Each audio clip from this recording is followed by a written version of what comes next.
नील और श्रेया, एक युवा दंपति, मुंबई की भागदौड़ से दूर एक शांत पहाड़ी कस्बे में बसे पुराने मोहल्ले संगमरमर एस्टेट में हाल ही में शिफ्ट हुए थे। वहां के लोग विनम्र और बेहद मिलनसार थे। घर पुराने जमाने की हवेलियों जैसे थे।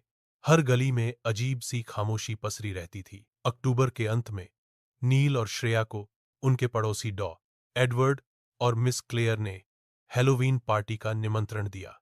आमंत्रण एक खूबसूरत काली लिफाफे में था।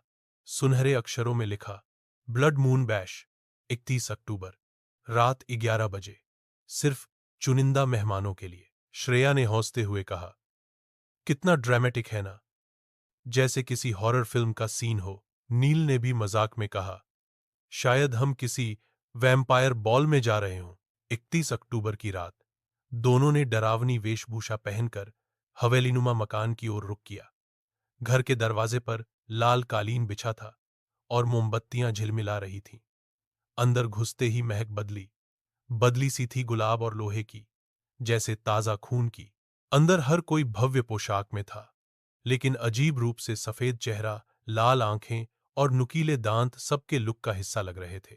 शायद थीम वैम्पायर है, श्रेया ने फुसफुसाकर कहा। डॉ एडवर्ड ने मुस्कुराकर उनका स्वागत किया।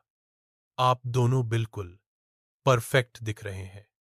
इस मोहल्ले को नया खून मिलना बहुत अच्छा लगता है। नील और श्रेया थोड़ा झेंप गए। तभी एक महिला ने उन्हें लाल रंग की ड्रिंक थमाई। खास बनवाया है, उसने कहा। जैसे ही उन्होंने पहला घूंट लिया, उन्हें हल्का सा चक्कर आया। अचानक कमरे की बत्तियां गुल हो गईं। एक एक कर मोमबत्तियां भी बुझ गईं। फिर एक धीमी सी गूंज उठी, अब शुरू होगा असली जश्न। अब जो रोशनी फैली वह चंद्रमा की थी। पूरा लाल चांद आसमान में चमक रहा था। सभी मेहमानों की आंखें चमकने लगीं, उनके दांत नुकीले हो गए और वो नील श्रेया की ओर बढ़ने लगे। ये नकली नहीं है। नील घबराया। डॉ एडवर्ड ने धीरे से कहा, हर 100 साल में हम नए रक्त की तलाश करते हैं और तुम दोनों सबसे प्योर हो। श्रेया चीख पड़ी, पर तब तक चारों ओर से वे घिर चुके थे। अचानक श्रेया की जेब में रखा नींबू और लहसुन का टोटका, जो उसकी दादी ने दिया था, सुरक्षा के लिए, वह चमक उठा। जैसे ही उसने वो हवा में लहराया, कमरे में चीखें गूंज उठीं। कुछ पिशाच जलने लगे, कुछ छुप गए।